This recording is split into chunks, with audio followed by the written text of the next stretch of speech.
frustration, fatigue, and you said you have to basically have the desire. One of the areas that a very significant proportion of people with significant injuries, especially frontal lobe injuries, are impacted is their motivation centers, their desire, their capacity to follow through.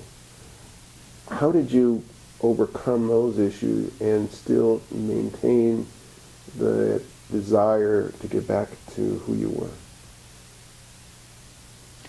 Well, I knew that there were a lot of caring people. This is very important for people too. And people, it's hard to understand what others giving to you just in care and saying that they care inspires you.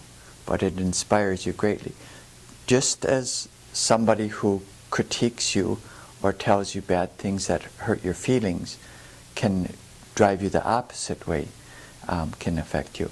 But it's very important in recovery, so much so that you have good people who will tell you good things about yourself, that they care about you and give you that desire within yourself, because your own self has a good desire to live, and probably everyone's does. But it's so important to stress to others.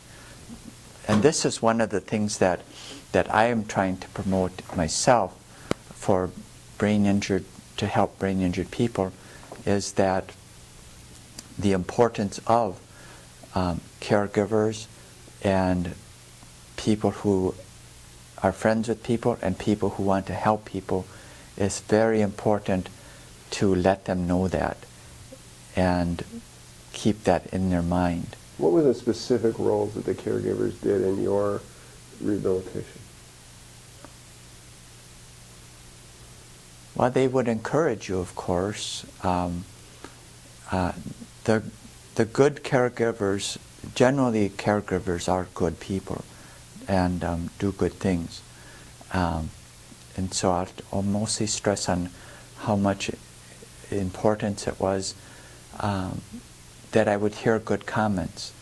The number one comment was to hear that they just cared for it, that you got better, and to hear that others cared, to know that people sent a card, or especially when that handwritten card, or a child writes, very important.